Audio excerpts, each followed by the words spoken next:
Hey everybody, another Inside Tabletop. I'm back with Chris from Lords of War Games and Hobbies. What's going on, everybody? If you haven't watched this before, this is my show where we talk wargaming industry. I work in publishing, Chris works in sales, and we both basically are two sides of a coin, making things and selling them in the tabletop industry. And we do this about once a month. We hang out with the GMG patrons. We have a yap basically in between each of these recording sessions.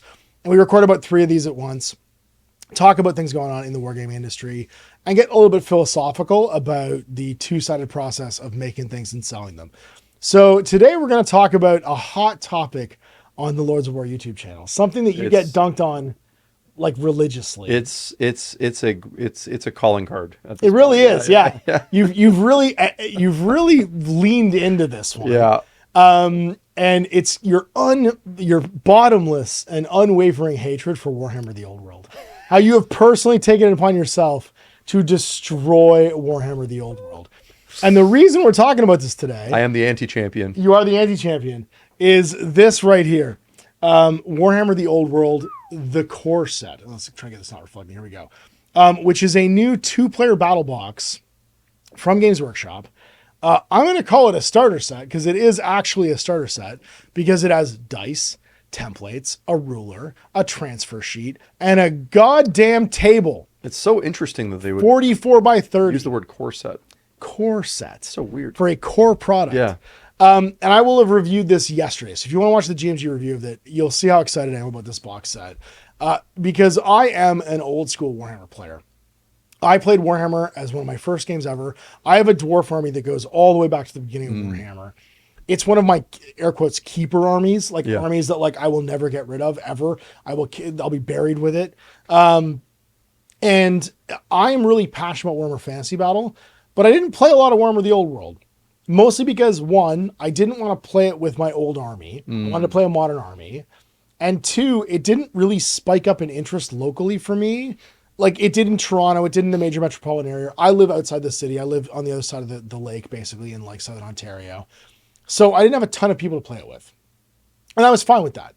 But what this edition of the game, this like revised first edition of the game has in it, which I think is really interesting, and what this entire core box is built around, complete with these right here, the muster lists, is called Battle March. And Warhammer The Old World Battle March is effectively a spearhead level of game for Warhammer The Old World. Both of the armies in this box are designed around it. They're pre-constructed 600-point lists. And the game is a... What was the old name for it? There was a General's Compendium version of this. It was like Conquest of Champions or Trial of Champions or Low Fantasy or something like that. Where you play a more like scaled down version of Warhammer that frankly looks more like first edition Warhammer Fantasy Battle. Yeah. With smaller armies and smaller units. Yeah. I told you about this and you immediately went, well, I'll try that. I want to hear why this may save Warhammer The Old World for you. So tell me what you thought about this when you heard about it and where your brain went to as a salesperson, retail-wise, about what this could mean for Warhammer The Old World. Yeah, so we actually like kind of started our channel when Old World was like kind of coming back, like all those articles leading up to the release of the January. This is where it's kind of like funny because like for those that were following us the whole way along, like we were excited, like we were, Jay and I like played Warhammer Fantasy together for like.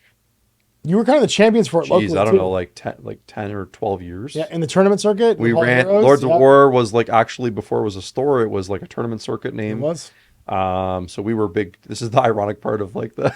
This is the joke. Becoming the villain. Yeah. This is rep like, online. It's like secretly, it's my lost love or whatever. It's your Phantom X. Yeah. So I think the thing for Jay and I, we really hit home as like the edition the new game came out, is that like it lacked anything new for people that were like had done it all already. Yeah.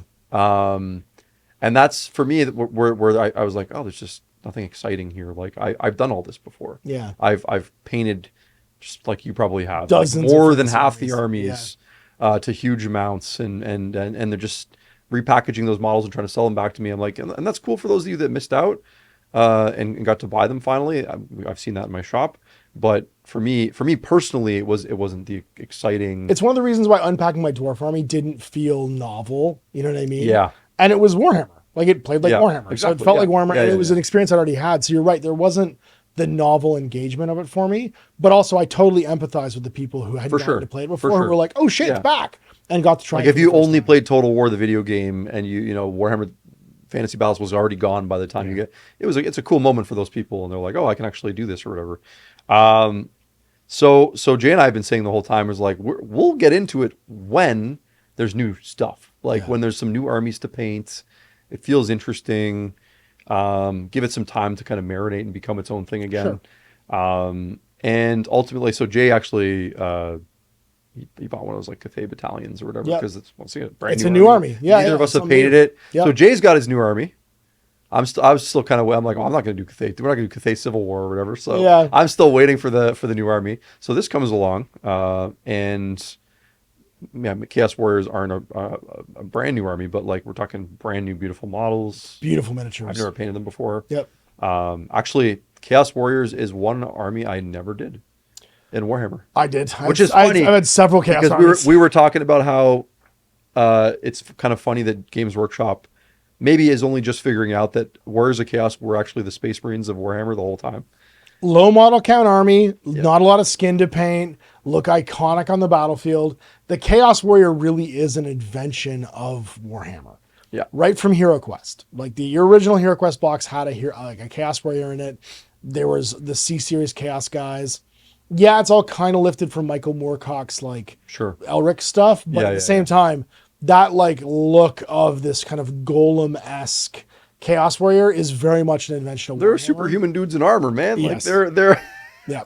Yeah. like they're cool. Yeah, they're really they cool. are. They're the very power cool. fantasy, and they're the power Yeah. fantasy in that world, Yeah. right? Where like Yeah, yeah. you've sold your soul for ultimate power, basically. Yeah.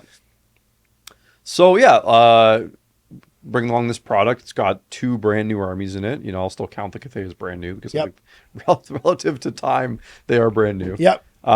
And I think the fascinating thing for me is, I'll switch now into being a retailer.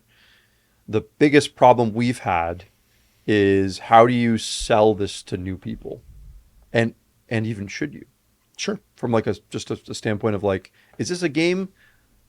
If I'm putting on my like business hat here, and being completely selfish or whatever, God forbid, and I'm thinking like in terms of dollars and cents, I'm like, do I want to bring somebody into the old world, right? When it's all old models, the kind of like purchasing thing is fairly limited. There's not a lot of new stuff coming out for it very often. Yeah. Or you have massive other licenses here. You can look at 40K. You've got Age of Sigmar. You've got Horus Heresy, which gets even more support than this does. There's just so many more things to kind of like focus on for new players, right? So it's felt a bit like weird. And the like time to get to actually play a game at 2,000 points is long. So and that's the second part to it, right? So Yeah. you're you have the dilemma of like, it's maybe not the best business decision for me, and then compounded with it's not the best customer experience, right? Like a person had to commit a ton of resources and time.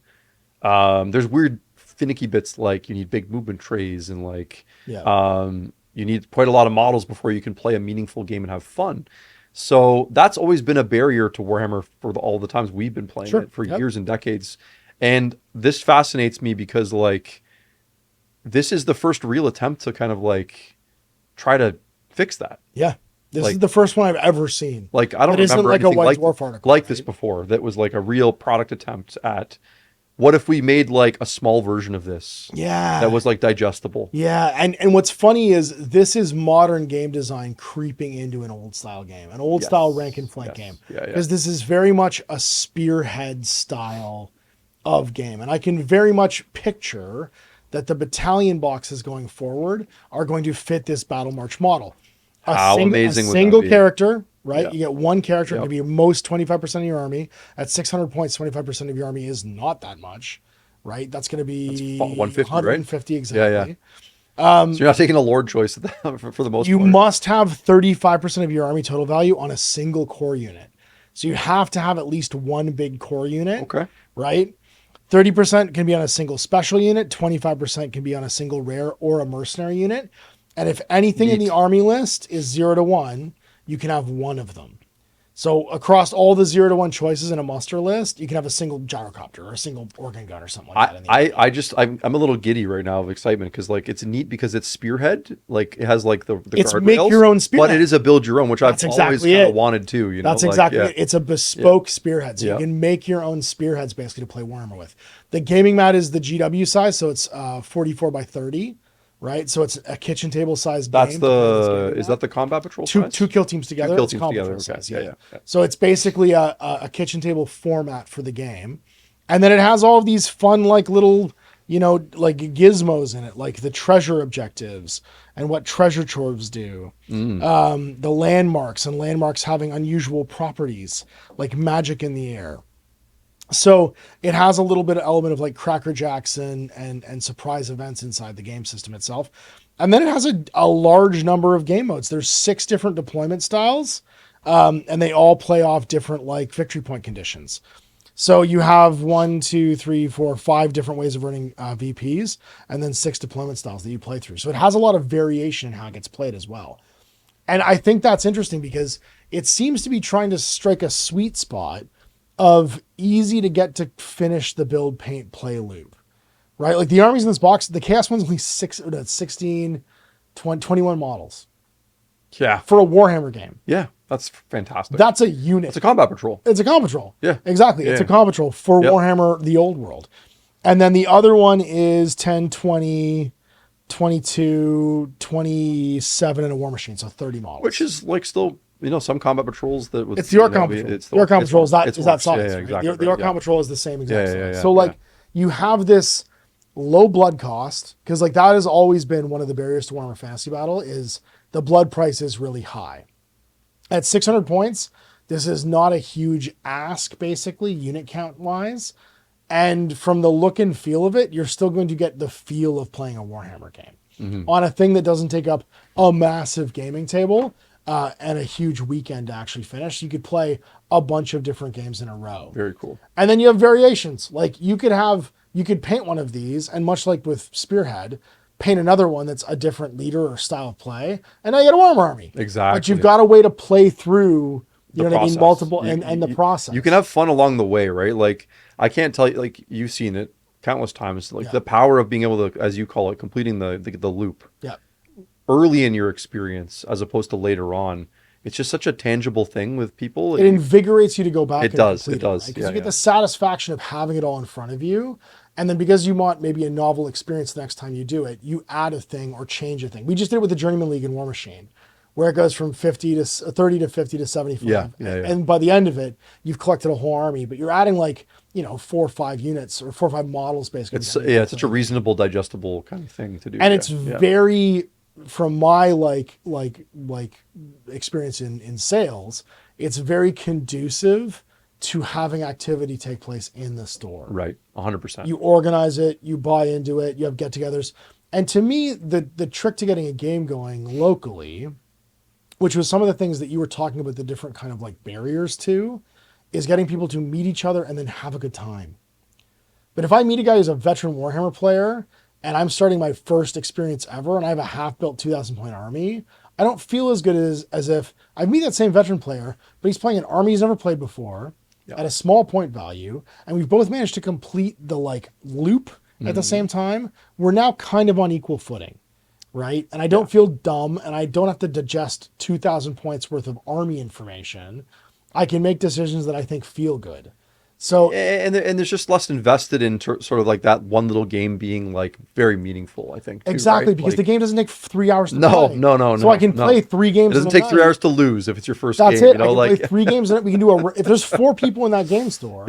You can play 3 games and have 3 individual experiences at 3 different ways that are all hopefully satisfying. And now you're invested in going off and doing the next thing and coming back at 100 points more. I think the game size said it was between X and Y points. I think it was 500 and 900.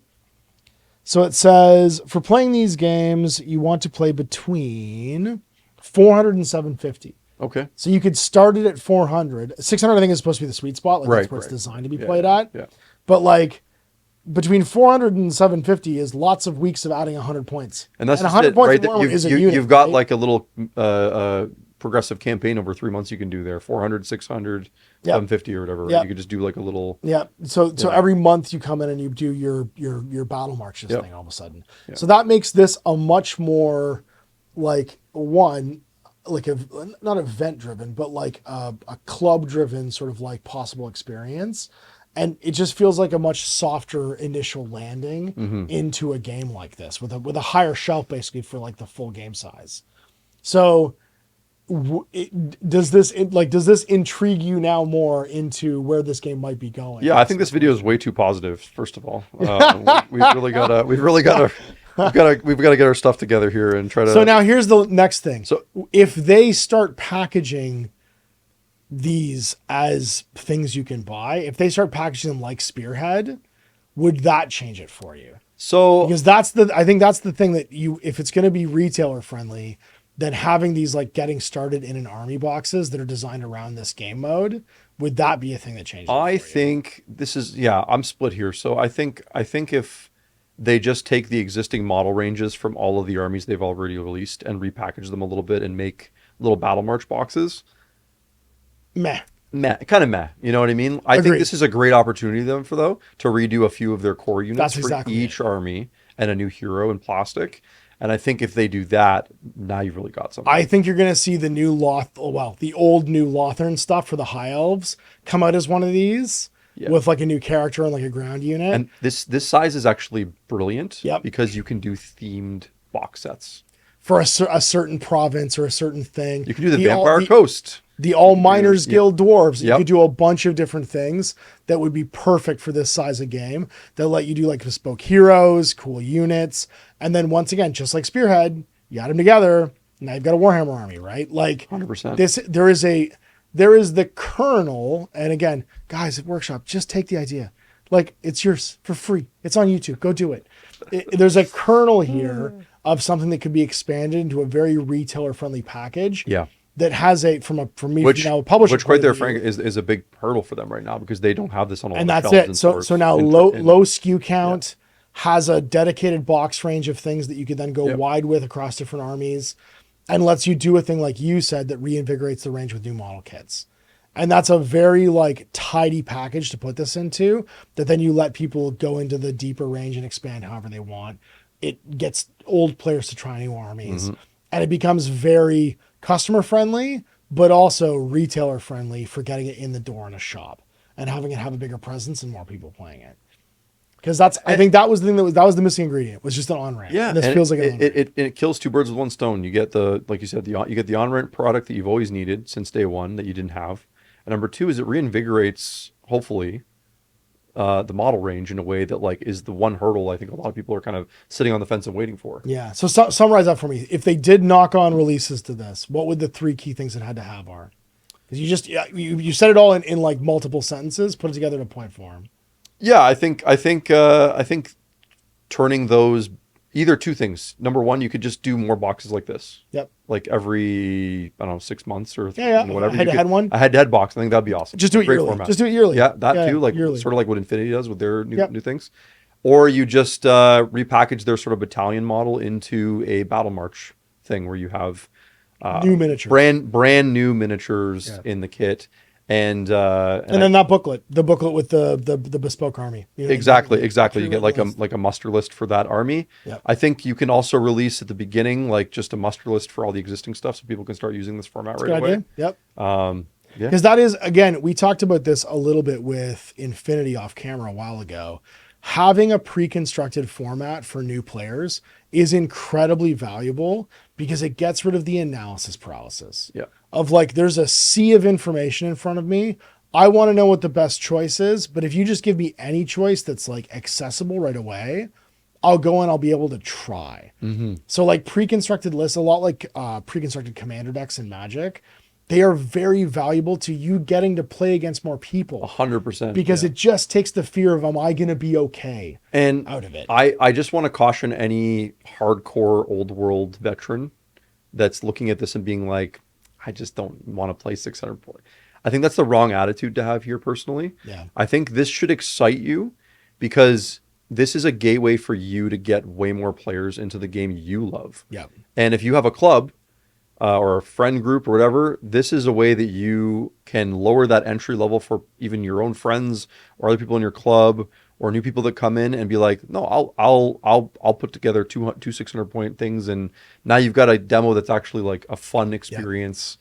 I think you want to always kind of look at these introductory things as like, this is the catalyst potentially for your game to be more successful. Yeah. That you care If about. you can get behind, if you're a veteran Warhammer the Old World player and you can get behind this as being a legitimate way to play the game, and there's nothing stopping you from running tournaments of it. Yeah, Imagine a Warhammer tournament where you get done in 4 hours. Yeah. Right? Like it's a great way to like don't poo-poo it just because it's not the full experience. the full experience. You know? Exactly. Yeah. Of like, why would you do this when you can do the full I experience? think you need to. The full experience is a lot of work, and you will get less people join the hobby if there isn't something. And like be this okay with weekend. some people. This might be enough for a lot of people too. Yeah. Right. I think you should be stoked that, like, let's say you tripled your base of Old World players, but half of them only want to play Battle March. Yeah. That's a good problem to have. That's a good problem to have. You know what I mean? Like, you've got And more if they're people. if they're smart and they do the spearhead format where there's multiple battle marches for each army that are different themes, eventually those guys end up playing the whole game eventually anyway, but they get there on their own. It's path been and happening with their own way. AOS. I've seen It's been happening with AOS, Because absolutely. we're through a couple of rotations of spearheads. Yep.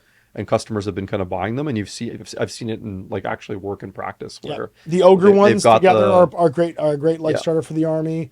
The Cities of Sigmar ones are great starters for the army. Like there's been a bunch of them that are just rolled together into basically you own an Age of Sigmar army Yeah. now. So I think it's a really good format. This is the most positive I've ever heard you be about Warhammer the Old World. It's because I secretly don't hate it. He just I wants swear. he just wants I her to swear. come back. Now, Please come back, baby. of course, if Jay was here, it might be. Jay might actually get excited about this. He probably would, yeah, because he deep down he wants to paint some old. I think what's models, great right? about Jay is if you give him an excuse to paint a thing he's excited to paint, Sure. it's perfect. Oh yeah. And Yeah. I think with Jay, it will be the design your own part of it that gets him. Because there will be a few old world models he's really wanted to paint. Yeah. But he won't do it just to paint something. For sure. He'll do it to like a theme and a thing that he wants to do, and this lets you do it. One hero, one core choice that's at least part of your army, and then whatever else you want is a great way to like get people just buying a collection of miniatures that are. Now, what are the chances this is just a one-off release and We always run that risk. We do. So let's do the second do, half of this video where it's like, unfortunately. what if they don't stick the landing? Oh, yeah. Well, if they don't stick the landing, here's what I would take from this. Okay. Every other company on earth have something like this. Yes. Yes. Please have something like Yes. this. Yeah. Yeah. Infinity, please release a set of PDFs of pre-constructed army lists based on your action packs, right? War Machine, do more quick play stuff. You've got it for all of your starter sets now. Do it for your command cadre boxes. Do it for everything you have where it's like a 30-point starter where you get an army in a box. All of this kind of stuff unlocks a type of person and like a potential person in a hobby or a community that's just worried they're not going to get it right. There's so much out there. There's so many choices for games. Yep. Just giving people an arm up when they don't know where to go is so valuable because none of these games require you to stick with it, but not having it, you don't see the number of people that bounce off your material the way it's presented. You never get that metric. You'll never know who You bounced never know off. bounced. Yeah. Right? Yeah. And then they never make a purchase and they never commit and they never get into it. But if you give people a door that's comfortable for everybody, you'd be surprised by how many people do it. How many people do keep pre-constructed magic? You know what I mean? Like it exists for a reason. I mean, and not, not that you should try for this to happen, but like you get people nibbling, right? Yeah. I mean, if you're making sales off nibbles, I never hurt anybody. Nope. From a You know what I mean? absolutely. So like, And you'll never know the power of for a retailer, and I'm going to speak for Chris for a second, of having a bunch of people in a store having a good time. sure. Right? The thing that I always struggle with having stores host like full games of like a 2,000 point game of anything. I don't care what it is. Age of Sigmar, Warhammer 40,000, War Machine, whatever, is that they take a long time to play. And at some point, somebody's not having a good time. Quick to play, easy to pick up games that have memorable moments in them are the best thing to be seen playing in your store. Oh yeah. And they're the best thing for existing players because they get people walking over and going, what is this? And a Warhammer game on the table is really impressive looking. If you get it right, Yeah, like it it can be. looks impressive. And on this small a table with this number of units, I think it's going to be a fun look, like visually looking game. The same way Spearhead can be by having a big guy in every army. Yeah. Right? Yeah. By having a visually Yeah, yeah. impressive model in every army. Yeah. It's a great like poster child for what's fun about these kinds of games. So yeah, I do think there's an opportunity here. Will they stick the landing? We'll see. We gave them all of the free consulting we could do from a production and a sales. Even though all their decisions are locked in 18 months ago or whatever. Yeah. There's no Yeah. Like this is a time as a flat circle thing. Yeah, exactly. We just get to look real smug if Yeah, we're right, of and course. real disappointed if we're wrong. So that's it. We did another one. So where can people find you and Lords of War? You can find all of you can get all your what's that negative positive emotion. Oh, your Schadenfreude? You can get all your Schadenfreude at Lords of War on our YouTube channel, where every couple of weeks we hit that old world button for you. Sometimes it's Horse Heresy button too. It's Horse Heresy or Old World. Yeah, Depends. we do jump back and forth. Yeah, You don't like to pick a favorite. No. You dunk on the Old World videos, they do really well. So just punching down, buddy. Stop punching down. and you can buy Old World at my store. It's sitting there on the shelf. It is on the shelf. It's there. That's the ironic part of all this, funniest because thing. he stocks it all. I stock all of it. It's there. It's there. It's waiting. It's just lurking waiting. around the corner, waiting Just for you. waiting, like an It's Indiana like- Jones treasure trove. It's old Buzz Lightyear looking for someone to play with or whatever. He's just like, Just really wants to go off into space one more time. but and then you can check out our Patreon too if you would like to get a little bit more. If six videos isn't enough for you, you can have a seventh one every week. A weekly video. You crazy people. It takes two of them. Look what it takes for them to have a fraction. It's actually of my just power. me. It's just me. Jay's like, I'm not doing a seventh video. Look what they need for a fraction of our power. So that's obviously going to be lordsofwargames.com, and then your YouTube channel is youtube.com. Lords of War Games and Hobbies. Lords of War Games and Hobbies. That's Yeah. it. So of course, if you're a GMG patron, you've been hanging out all day recording these videos. So thanks to you guys. And we do this every month. Once a month, Chris comes down. We talk about the universe, talk about the world. We're going to go watch Canada versus England. Oops, England. Yeah. England versus Ghana. Yeah. And then I'm going to go watch another FIFA game because FIFA's on right now. It's probably just ending when they're watching this video. I think it goes to there's a week left. We're getting to championship times, but we're both going to go repping our teams. Oh, the group stage will be over by this. Group stage will be over by the time this comes out. Yeah, we'll be into some semifinals and finals. So, big thanks for watching. We'll see you for more Inside Tabletop. Till then, I'm Ash. Bye.